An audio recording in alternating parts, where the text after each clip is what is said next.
Roopkund lake, जिसे स्थानीय रूप से कंकालों का झील यानी कि स्केलेटन लेक भी कहा जाता है, ये भारत के उत्तराखंड राज्य में एक हाई एल्टीट्यूड वाली ग्लेशियर लेक है।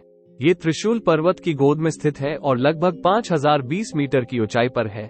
ये झील चट्टानों से भरे ग्लेशियरों और बर्फ से ढके पहाड़ों से घिरा हुआ है।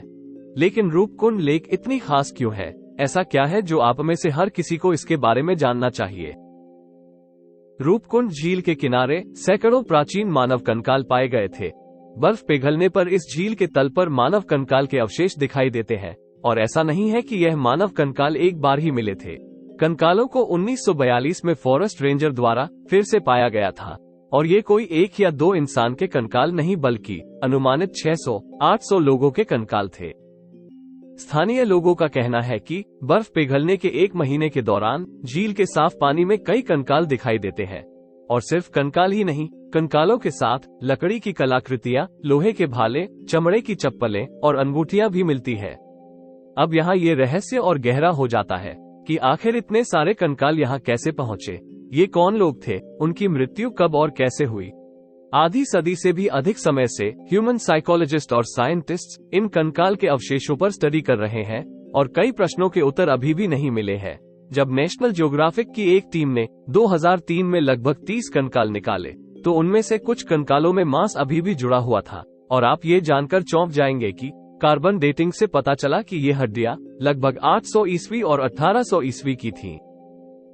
स्थानीय लोगों में प्रचलित एक कहानी ये है कि कनौज के राजा जस्व अपनी गर्भवती पत्नी रानी बलम्पा, अपने नौकरों, एक नृत्य मंडली और अन्य लोगों के साथ नंदा देवी मंदिर की तीर्थयात्रा पर गए थे, और समूह को बड़े ओलों के साथ एक तूफान का सामना करना पड़ा, जिससे उनकी मृत्यु हो गई। पूरा दल रूपकुंड झील के पास नष्ट हो गया, और ये शायद उनके अवशेष होंगे।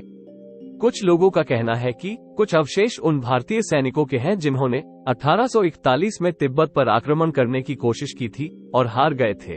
उनमें से 70 से अधिक को हिमालय के पार अपने घर का रास्ता खोजने के लिए मजबूर होना पड़ा, और रास्ते में ही उनकी मृत्यु हो गई। कुछ लोग मानते हैं कि यह एक कब्रिस्तान रहा होगा जहां महामारी के पीड़ितों को दफनाया गया था। क्षेत्र के गांवों में एक लोकप्रिय लोक कहानी ये है कि एक बार उनके मानने वाले नंदा देवी ने लोहे की तरह कठोर ओलावृष्टि की, यानी कि हेलस्ट्रोम की, जिससे झील के पार जाने वाले लोगों की मौत हो गई।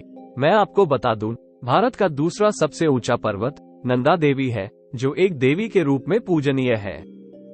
कंकालों के पहले के अध्ययनों से पता चला है कि मरने वाले अधिकांश लोग कद में आज के इंसानों से लंबे थे। उनमें से अधिकांश मध्यम आयु वर्ग के लोग थे, जिनकी उम्र 35 से 40 के बीच थी। उनमें से कोई शिशु या बच्चे नहीं थे। उनमें से कुछ बुजुर्ग महिलाएं थीं, और सभी का स्वास्थ्य काफी अच्छा था। इसके अलावा आमतौर पर यह माना जाता था कि कंकाल एक ही समूह के लोगों के थे, जो 9वीं शताब्दी के दौरान किसी विनाशकारी घटना में एक ही बार में मारे गए थे। भारत, अमेरिका और जर्मनी स्थित 16 संस्थानों के 28 सह लेखकों का एनालिसिस अलग अलग था। उन्होंने पाया कि शवों के कंकाल जेनेटिकली अलग थे, और उनकी मृत्यु के समय में 1000 वर्षों का अंतर था। अध्ययन के प्रमुख लेखक एडोइन हॉनी कहते हैं कि यह अभी भी स्पष्ट नहीं है कि रूपकुंड लेक पर क्या हुआ था, लेकिन इन व्यक्तियों की मौतों को किसी एक घटना से जोड़ा नहीं जा सकता है। लेकिन अधिक दिलचस्प बात यह है कि एक जेनेटिक स्टडी में पाया गया मृतकों में विभिन्न प्रकार के लोग शामिल थे। लोगों के एक समूह की जेनेटिक्स वर्तमान समय के उन लोगों से मिलती है जो दक्षिण एशिया में रहते हैं, जबकि दूसरे समूह का जेनेटिक्स वर्तमान समय के उन लोगों से मिलती है जो यूरोप में रहते हैं। एक धारणा यह है कि ये लोग हिंदू तीर्थयात्री हो सकते हैं जो स्थानीय मंदिर की ओर जा रहे होंगे, और उन्हें किसी दुर्भाग्य का सामना करना पड़ा होगा। लेकिन इससे ये स्पष्ट नहीं होता कि यूरोपियन जेनेटिक्स से मेल खाते लोग भारत के सबसे ऊंचे पहाड़ों में इस झील तक कैसे पहुंचे, और उनकी लाश इनके साथ कैसे पड़ी मिली। कुछ रिसर्चर्स और आर्कियोलॉजिस्ट ने यह भी कहा कि यहाँ कोई हथियार या हत्यारों का जत्था नहीं मिला जो किसी तरह के युद्ध की ओर इशारा करता हो। जेनेटिक स्टडी में कोई बैक्टीरियल महामारी की पुष्टि भी नहीं हुई, जिसके कारण इतने सारे लोग मारे गए हो।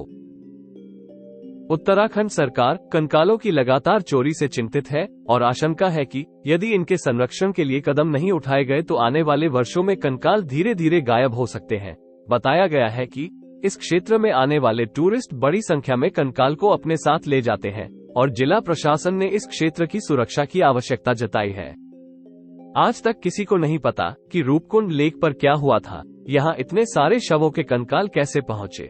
वैसे रूपकुंड लेक भारत के सबसे अच्छे पर्यटन स्थलों में से एक है। कृपया अपने परिवार के साथ इस खूबसूरत जगह पर अवश्य जाएं। अगर आपको हमारा वीडियो पसंद आया तो कृपया लाइक कमेंट जरूर करें और सब्सक्राइब और शेयर करना ना भूलें।